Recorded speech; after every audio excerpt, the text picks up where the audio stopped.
I'm Alison from Code4Kids. Welcome to this third lesson of HTML and CSS, Maps and Navigation. By the end of this lesson, your learners will be able to use simple CSS selectors to style HTML elements. This will include classes and IDs. First, we look at the ID attribute. The ID attribute specifies a unique ID for an HTML element. For example, every person in the world has a unique ID number. Our IDs start with the hash. So in task 1, we're going to circle in red where the ID Earth is being called. And in task 2, we're going to go and find green and circle the style given to the ID Earth. And that will be anything between these curly brackets, the Earth hover. In this tab, we're learning about classes and IDs and CSS selectors, specifically hover. And in task 1, we're going to start by changing the content in the box with the ID Earth. We're going to remove the question mark and add the correct answers. This will be the content within this box. There are 3 main oceans in the world: the Indian, Atlantic and Pacific. There are 7 continents: Africa,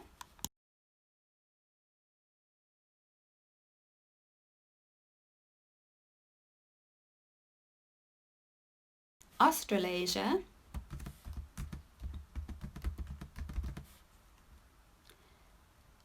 and this is sometimes referred to as Oceania.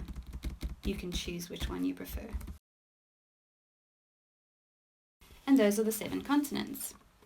Moving down into task 2, we're going to look at the CSS selector hover in the box with the Earth ID.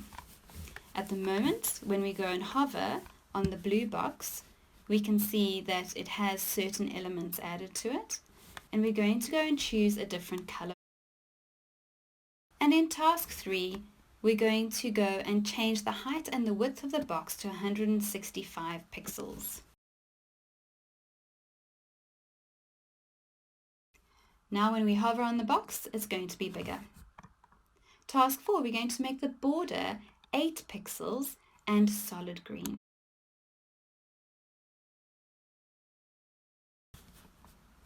We click on the box and we see the change. Using the class attribute. The HTML class attribute gives all elements in the same class the same style. For example, if you're at school and if everyone is in the same class, they get assigned a class name. For example, 6B. Classes start with a full stop or a period. And task 1 says that we need to circle the class in blue. And task 2, in orange, we're going to circle the ID.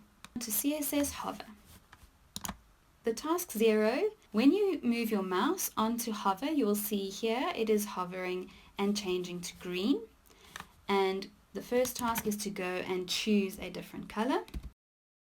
I've chosen cyan, and when I go and hover my mouse over there, it becomes cyan. Task 02, change the box class so that the width and the height are both 50 pixels. And what do we notice? All the boxes throughout the web page have now changed because that is how the classes work. These tasks demonstrate the difference between classes and IDs. An HTML element can only have one unique ID that belongs to that single element, while a class name can be used by multiple elements. Task 1. Make the box 1 width 200 pixels. We're going to make it wider. And there we see when we go on hover, the box gets wider. Task 2. On hover, we're going to make box 2 height 200 and make sure it takes 2 seconds.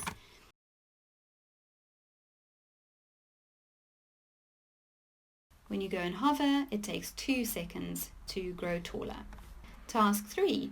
On hover, we are going to change the background color to blue. You can go and check that. Task 4. When you go and hover over box 4, you see that it changes and it rotates to 10 degrees. We are going to go and change this to 45 Task 5, on hover, change the opacity to 0. We want this box to disappear. When you hover on it, it just goes a bit lighter, but once we go and change the opacity to 0, then it's going to completely disappear when we hover. Task 6, we don't want any hover, but we want to move this box and translate the box to 250 pixels and 30 pixels. Here is a challenge. On hover, we are going to go and change as many things as we can. So opacity, we might want to make that 0.3. Background, I'm going to go with pink. And as you can go and check each time what it's going to do, rotate 180 degrees. What happens then? It does a little spin.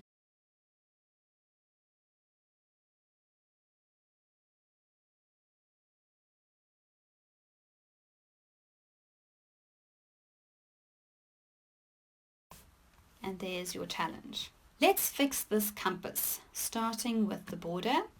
In task 1, we're going to add 30 pixels solid black border to the compass. And there we see the change within the ID compass. Task 2, we're going to go down to our HTML and fix the divs of the compass. And this is all the way down at line 141. And the divs will be these north, northeast, and all the compass points. We're going to match these up.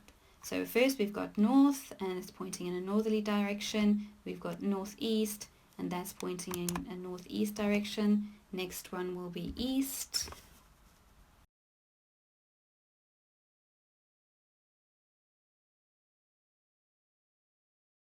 Completed the divs for that compass. Make your font size 30 pixels, your font weight bold, and your font family sans serif.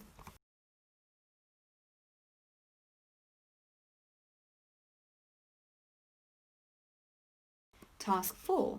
We're going to make sure that when you hover on the compass, the needle points to west.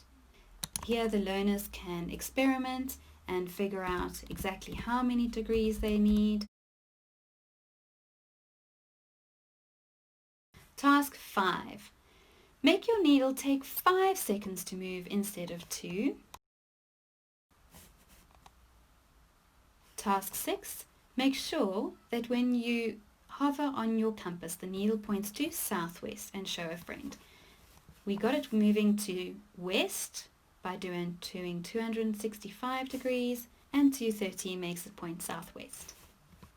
A challenge. Make your own ID called needle blue and swap it with the div needle grey in the div below. So here we've got needle, and here we can type in blue. And don't forget, on line 61 we're going to change that question mark and make that blue. And moving all the way down to line 150, we're going to go and change the div below.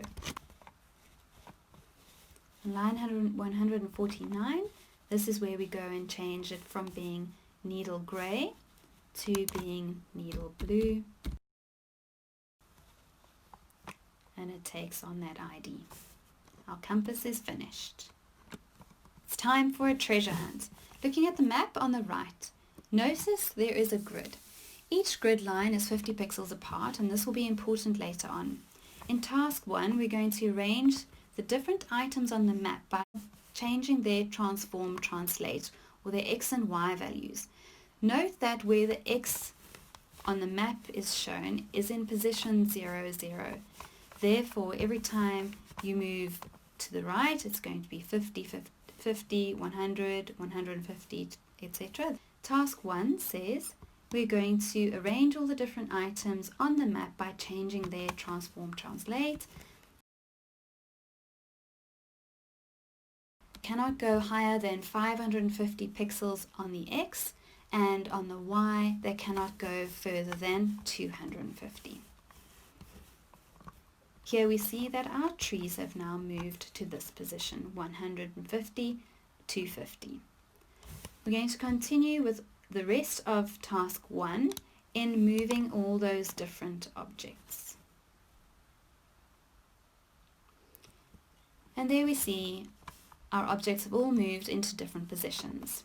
In task 2, we're going to go and hide the treasure chest for a friend. And they are going to try and find it.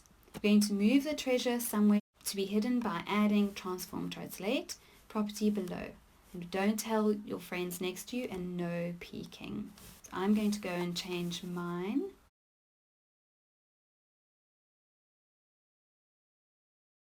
The treasure box has moved now, and I'm going to hide it by making the opacity 0. I'm going to then test that I can find it by hovering over that same position. That's task 4. And finally, I'm going to go and write down some clues for my friend. Here is my clue. The treasure is hidden below the lighthouse and 2 grid blocks away from the trees. My friend can read that clue and then go and hover on the block that she thinks or he thinks it is. On task 5.2, we're going to change the location, translate, of the X over here to be in the same blocks as another item on your map. I've made it the same as the lighthouse, so when I hover on it, it goes to the lighthouse. I will then go and show my friend they're only allowed to have a look at line 78, and they must work out exactly where it is, and when they use their mouse or their point to a certain place and say, I think it's going to be in that particular block or on top of that particular object, then you click on the X and you go and see if they are correct. Task 6, one final challenge on the treasure map. We're going to fix the hrefs in the lines below. So the hrefs are what you see at the bottom. When you hover over each of these, a little hand appears which then takes you to a link which is linked up to some of the tabs at the top, and that would typically be used in a website which has multiple pages. Here you can see that the href for earth.html has a question mark, so we don't want it to have a question mark. We want it to say earth so that we can go onto our earth page.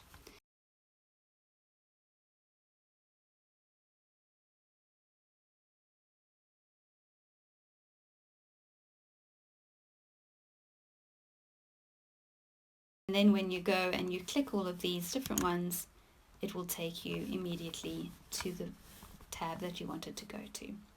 Moving on to the final tab. This is a really fun game that the learners can play. The interactive aspects of this game is a sneak peek into how JavaScript is incorporated into HTML, but more of that in the next lesson. Task number 1, we're going to play the memory game and find all the matching cards in the pair. So your learners can take some time to do this, clicking on and trying to remember where the different cards are, and automatically it will match up. When they finish playing the game, they can go and do task number 2. Task 2 is you're going to add your own pictures by scrolling down to the image source at the very bottom of the page. So instead of all those images that we've used before, the learners are going to go and Google some images that they would like to embed.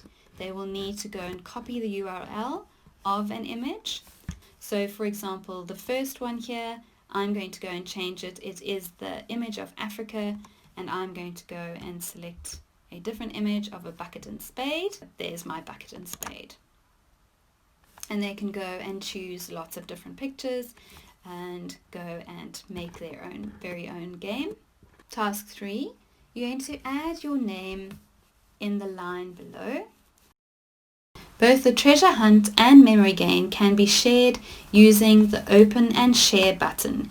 If they don't want to see any of the coding and they want to share it with family or friends and say, have a look at the game that I created, this memory game, and then they can go and do that and copy this URL at the top. We hope you have a great time teaching this very fun interactive lesson with compasses, treasure maps, and memory games in learning all about HTML classes and IDs.